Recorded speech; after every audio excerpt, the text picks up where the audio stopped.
Study 90।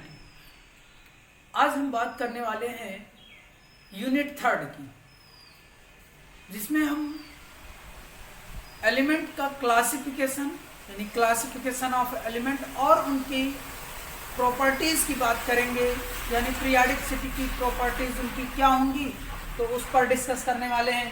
पहला क्या है, तो चलिए इनका हम बेसिक इंट्रोडक्शन देखते हैं। तो क्या था, 18वीं सेंचुरी में, यानी लगभग 18वीं सेंचुरी में अगर हम 1800 की बात करें तो बहुत ही कम एलिमेंट्स डिस्कवर थे। वो कितने एलिमेंट थे? 18वीं सेंचुरी में 31 एलिमेंट ही डिस्कवर थे। 18वीं सेंचुरी में 31 एलिमेंट डिस्कवर थे, यानी 1800 ईस्वी में 31 एलिमेंट ही डिस्कवर थे। और 1865 ईस्वी में या 63 ईस्वी में बात करें तो बहुत सारे एलिमेंट, इसको 65 कर लें, 1865 तक ये हमारे पास 63 एलिमेंट डिस्कवर हो चुके थे। इतने एलिमेंटों का डिस्कवर हो चुका था। तो जैसे ही टाइम आगे बढ़ता गया तो एलिमेंटों को स्टडी करने, उनकी प्रॉपर्टीज को बताने के लिए काफ़ी डिफिकल्ट होने लगा। तो साइंटिस्टों ने इन एलिमेंटों का, जो 63 एलिमेंट हैं, इनको अरेंज किया और अरेंज करने पर एक ऑर्डर, एक टेबल फाइंड की, जिसे पीरियोडिक टेबल कहते हैं। तो एक टेबल फाइंड आउट हुई, पीरियोडिक टेबल। क्लियर है? इसको किसने बताया? मेंडलीव ने और डिफरेंट साइंटिस्टों ने इस टेबल को क्लासिफाइड किया। ठीक है, और एक टेबल बनाई। कौन सी टेबल? टेबल क्या बन के आई? टेबल आई जिसे पीरियोडिक टेबल कहते हैं। Periodic table. और इस पीरियोडिक टेबल यहीं पे, यानी 1865 में एक पीरियोडिक टेबल की नीड हुई। क्यों नीड हुई? क्योंकि 63 एलिमेंटों को प्रॉपर्टीज बताना काफी डिफिकल्ट था एक एक एलिमेंट की। तो एक ग्रुप वाइज एलिमेंटों की प्रॉपर्टी को मेजर करने के लिए एक टेबल बनाई, जिसे पीरियोडिक टेबल। और ये एक रूल पे थी, एक नियम पे थी। कौन सा नियम? क्या था वो नियम? आवर्त नियम कहलाया। कौन सा नियम कहलाएगा? उसी नियम को आवर्त नियम, आवर्त नियम यानी पीरियोडिक लॉ कहा। ठीक है, ये आवर्त नियम कहा। और इसको श्रेय किसको दिया गया? मेंडलीव को इसका श्रेय दिया गया। एलिमेंट जहां पे क्या होते थे, जहां पे एलिमेंटों की एक निश्चित ऑर्डर के बाद में पुनरावृत्ति होती थी। पुनरावृत्ति का मतलब यहाँ पर हो रहा था कि रिप्रेजेंटेशन हो रहा था, बार बार एलिमेंट अपनी ही प्रॉपर्टी का रिप्रेजेंटेशन कर रहा था। क्लियर है? तो इसी को एक सीक्वेंस में ऑर्डर सेट किया, जिसे आवर्त नियम कहा गया। यही आवर्त नियम क्या था? आवर्त नियम ये था कि जो एलिमेंट की फिजिकल एंड केमिकल प्रॉपर्टीज, उसकी जो फिजिकल और केमिकल प्रॉपर्टीज थी, वो फंडामेंटल्स थी किसकी? पीरियोडिक फंक्शन की थी, यानी एटॉमिक मास के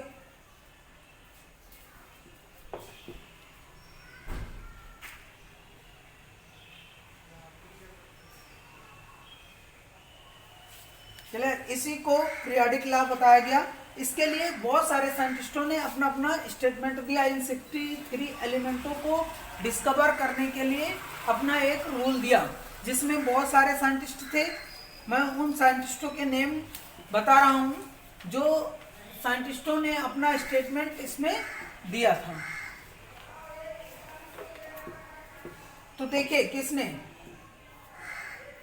यहाँ पे जो साइंटिस्ट थे उनको देखिए, कौन कौन से साइंटिस्टों ने अपना स्टेटमेंट दिया। सबसे पहले डाल्टन ने अपना स्टेटमेंट दिया 1808 में। 1808 में डाल्टन ने स्टेटमेंट दिया। और फिर इसी सीक्वेंस में अदर साइंटिस्टों ने भी अपना स्टेटमेंट दिया। और डाल्टन हो गए, फिर प्राउट हो गए। ठीक है, मैं प्राउट की बात कर रहा हूं। ये प्राउट है, इन्होंने अपना स्टेटमेंट 1815 में दिया। 1815 ईस्वी में इन्होंने प्राउट ने अपना स्टेटमेंट दिया, और फिर प्राउट के बाद डोबेराइनर ने आए, इन्होंने भी अपना एक स्टेटमेंट दिया। डोबराइनर ने भी अपना स्टेटमेंट दिया। इन्होंने 1829 में, किस ईयर में, 1829 में अपना स्टेटमेंट दिया डोबराइनर ने। फिर ड्यूमा ने 1853, ड्यूमा ने 1853 में अपना स्टेटमेंट दिया। ड्यूमा के बाद में फिर न्यूलैंड आते हैं, न्यूलैंड ने अपना स्टेटमेंट दिया। किसने? न्यूलैंड ने 1863 में अपना स्टेटमेंट दिया। और फिर इसके बाद लोथर मेयर ने 1869 में अपना स्टेटमेंट दिया। इन्होंने भी एक कर्व बनाया था, उस कर्व पे इनके एलिमेंट्स की रिएक्टिविटी को मेजर करने के लिए एक कर्व दिया था, जिसे मेंडलीव का या लोथर मेयर कर्व कहते हैं, लोथर मेयर कर्व कहते हैं इसको।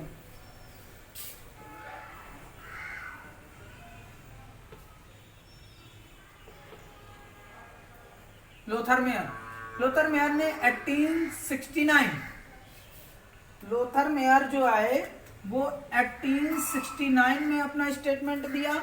और फिर इसी सीक्वेंस में आगे आ गए मेंडलीव ने, फिर इन सभी लोगों के स्टेटमेंट। फिर इसके बाद मोजले की बात कर लें, ये भी देख लीजिए, साइंटिस्ट थे मोजले। तो मोजले इन्होंने 19 सेंचुरी में इन्होंने अपना स्टेटमेंट दिया, यानी 1913 में अपना स्टेटमेंट दिया। फिर मेंडलीव ने इन सभी लोगों के स्टेटमेंट को माइंड में रखते हुए एक टेबल का फॉर्मेशन किया, एलिमेंटों को एक सीक्वेंस में अरेंज किया, जिसे मेंडलीव की पीरियोडिक टेबल कहते हैं। तो मेंडलीव की पीरियोडिक टेबल क्लियर है। यानी मेंडलीव की अगर हम बात करें तो मेंडलीव 1869 में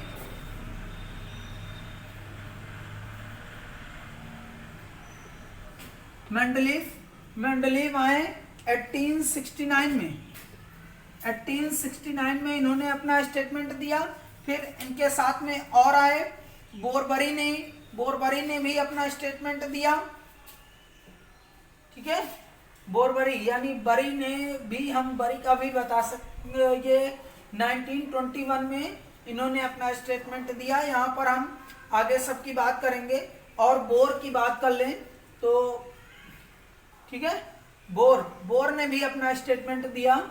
बोर्स ने स्टेटमेंट दिया 1984 में अपना स्टेटमेंट दिया। तो ये साइंटिस्ट थे, इन साइंटिस्टों ने पीरियोडिक टेबल से रिलेशन अपना रिलेटिव स्टेटमेंट दिया।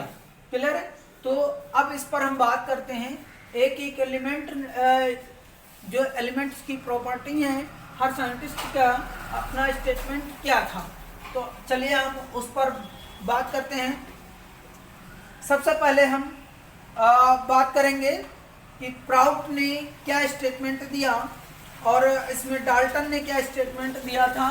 तो सभी लोग जानते हैं कि डाल्टन ने क्या स्टेटमेंट दिया। मैंने सबसे पहले बात की थी कि डाल्टन ने अपना 1808 में ये स्टेटमेंट दिया था कि एटम जो भी हैं वो एक स्मॉलर पार्टिकल है, बहुत ही टैनी पार्टिकल होते हैं, छोटे छोटे पार्टिकल से मिलकर बने होते हैं।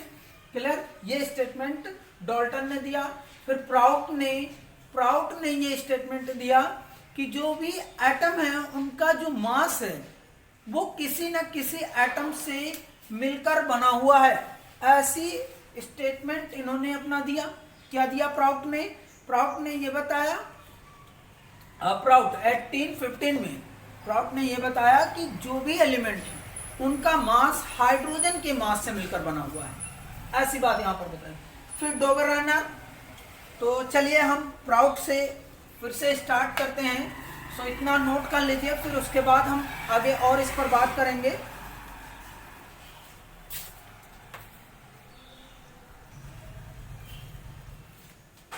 तो चलिए गाइस देखते हैं यहाँ पे प्राउट की परिकल्पना क्या थी, यानी प्राउट हाइपोथेसिस, मतलब प्राउट की सोच क्या थी। इन्होंने अपना स्टेटमेंट ये दिया कि कोई भी एलिमेंट, किसी भी एलिमेंट का जो एटॉमिक मास है वो हाइड्रोजन के एटॉमिक मास से मिलकर बना हुआ है।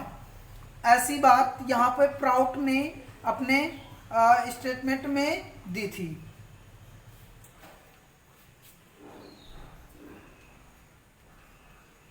तो इस पे इन्होंने क्या बताया, इस पर इन्होंने बताया यही कि सभी तत्वों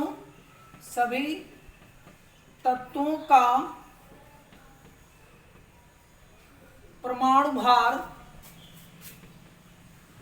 हाइड्रोजन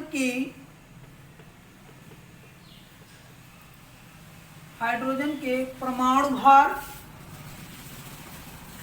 से मिलकर बना है या संगठित है। मिलकर बना है या संगठित है, ठीक है, ऐसी बात यहां पर बताई। यानी the atomic mass of all elements are combined with the mass of the hydrogen atom. उनका मास जो है वो हाइड्रोजन एटम से मिलकर बना हुआ है, ऐसी बात यहां पर इन्होंने बताई। तो मैं इसमें एक थोड़ा सा बात और करता हूं, किस ईयर में, तो 1815 में इस बात को इन्होंने बताया। ठीक, जैसे हम देख लेते हैं मास ऑफ हाइड्रोजन एटम निकालते हैं, मास ऑफ हाइड्रोजन एटम। तो हाइड्रोजन एटम का मास क्या है, 1 हमने ले लिया। फिर हम मास ऑफ सोडियम एटम की बात कर लें, तो सोडियम एटम्स कितना हुआ, सोडियम एटम का मास ये 23 है।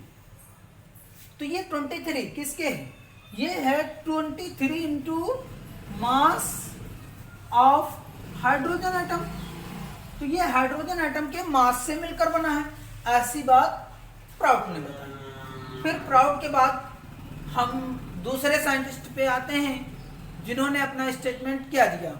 तो हम इसके बाद में दूसरे स्टेटमेंट में दूसरे साइंटिस्ट यानी डोबराइनर ने अपना एक स्टेटमेंट दिया जिसे हम ट्राइड रूल कहते हैं। ट्राइड रूल्स यानी डोबराइनर्स ट्राइड रूल्स। चलिए इस पर देखते हैं।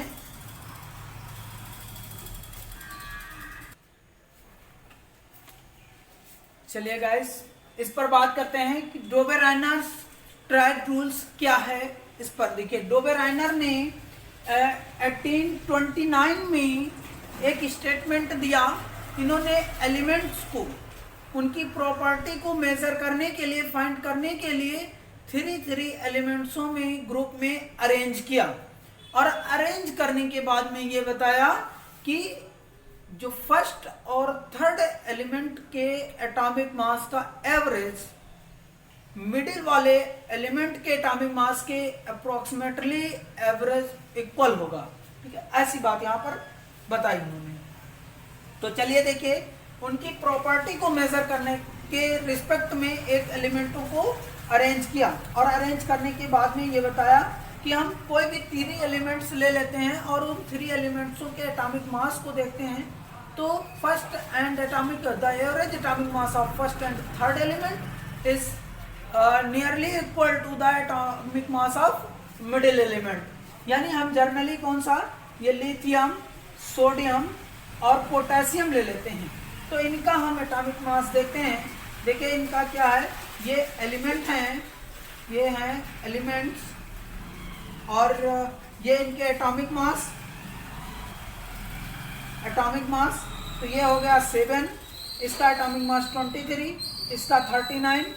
तो एवरेज एटॉमिक मास अगर हम देखें, एवरेज एटॉमिक मास क्या होगा, इसका और इसका एवरेज एटॉमिक मास 7 + 39/2। तो इसका हम देखेंगे ये कितना आ जाता है, 46/2, नियरली है 23। 23 क्या है, ये है मास ऑफ सोडियम एटम। तो सोडियम एटम के मास के नियरली इक्वल है। ऐसे में जैसे यहाँ पर हम कौन सा और ले लेते हैं, ये हो गया क्लोरीन। और ब्रोमीन, आयोडीन, ऐसे एलिमेंट ले लेते हैं जिसमें इसका एटॉमिक मास क्या है 35.5, इसका 80 और इसका आ जाएगा ये 127। अब इस पे हम ऐड करके देखते हैं average atomic mass.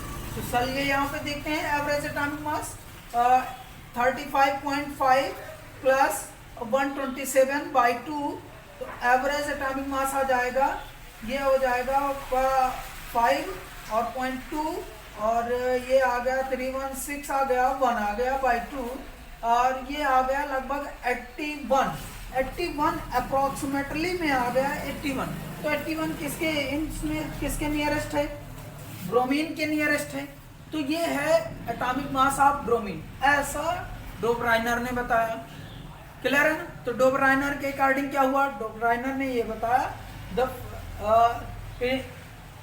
In this rules, या डोबराइनर ने अपना ये बताया कि एलिमेंट्सों को उनकी केमिकल प्रॉपर्टीज के या प्रॉपर्टीज के सीक्वेंस ऑर्डर में 3 का पेयर बना के अरेंज किया और अरेंज करने के बाद में ये बताया कि उनका फर्स्ट और थर्ड एलिमेंट के एटॉमिक मास का एवरेज मिडिल वाले एटॉमिक मास के नियरली इक्वल होगा।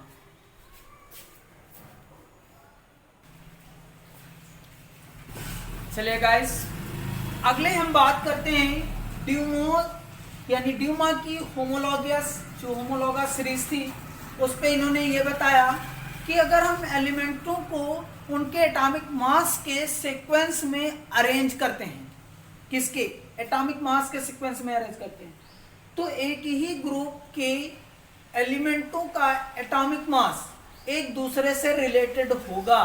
कैसे, उस पर इन्होंने सपोज दैट कोई ये ले लिया नाइट्रोजन, फास्फोरस, आर्सेनेस और एंटीमनी और बिस्मथ, ये ले लिए, ये एलिमेंट हैं एक ही ग्रुप के एलिमेंटों को, यानी जब एलिमेंट को एटॉमिक मास के सीक्वेंस में अरेंज किया जाए तो एक ही ग्रुप के एलिमेंटों के एटॉमिक मास एक दूसरे से रिलेट करेंगे, ऐसी बात यहाँ पर इन्होंने बताई।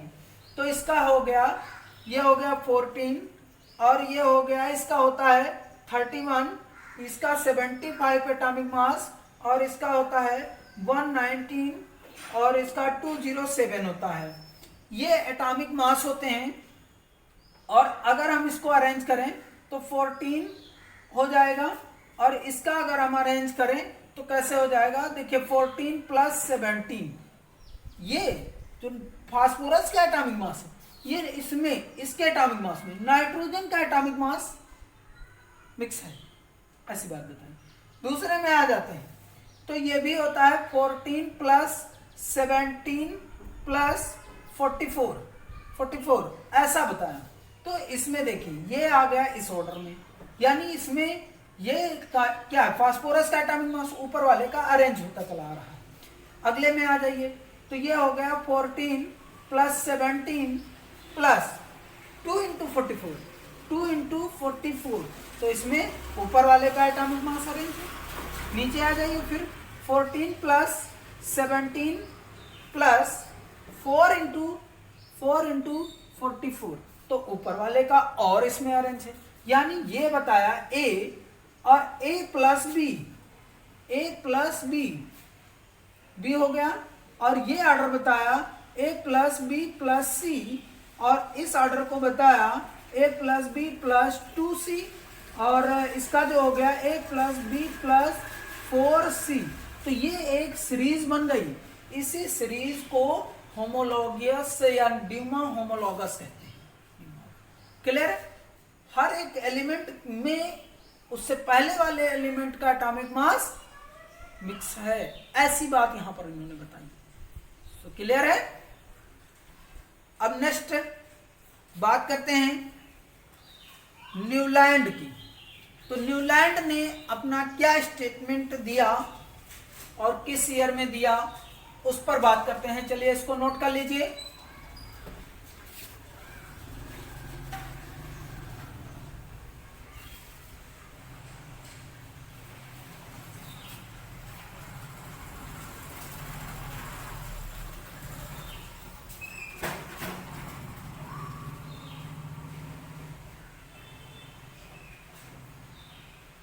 इसको न्यूलैंड ऑक्टेव रूल कहते हैं, Newland law of octave, Newlands law of octaves, Newland का ऑक्टेव रूल। इस पर देखिए 1863 में न्यूलैंड ने यह बताया कि अगर एलिमेंटों को उनके एटॉमिक मास की इंक्रीजिंग ऑर्डर में अरेंज किया जाए तो हर एक एलिमेंट की प्रॉपर्टीज अपने अर्थ एलिमेंट की प्रॉपर्टीज के सिमिलर होंगी। कैसे? As well as musical words, musical words की तरह से, यानी जो संगीत के सारे वर्ड होते हैं वैसे ही इनकी भी फिजिकल और केमिकल प्रॉपर्टीज हर 8वें एलिमेंट से मैच करेंगी, ऐसा यहाँ पर इन्होंने बताया। चलिए देखिए इनके अकॉर्डिंग क्या था कि जो भी म्यूजिकल वर्ड्स थे वो कैसे थे हर एक एलिमेंट के लिए। अगर हम बात करते हैं क्या, देखिए सा, और फिर ये हो गया रे, गा, मा, पा, धा, नी, सा, ठीक है, ऐसे एलिमेंट।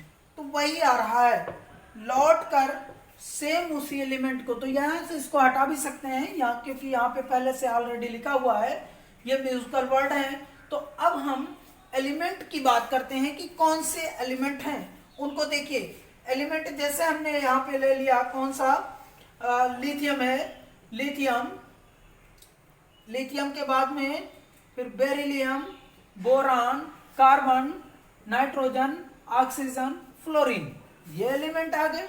फिर इसके बाद यहाँ पर सोडियम, सोडियम, और फिर magnesium, aluminium, silicon, phosphorus, sulphur, chlorine. तो इसमें जिसकी जो प्रॉपर्टीज इसकी होंगी वही प्रॉपर्टी यहाँ पर होंगी, सिमिलर प्रॉपर्टी होंगी, ठीक है, क्लियर है ना, सिमिलर प्रॉपर्टीज होंगी, ऐसा यहाँ पर शो करता है। और इसके बाद और आ जाते हैं तो ये पोटेशियम हो जाएगा, ये हो जाएगा कैल्शियम, ऐसे।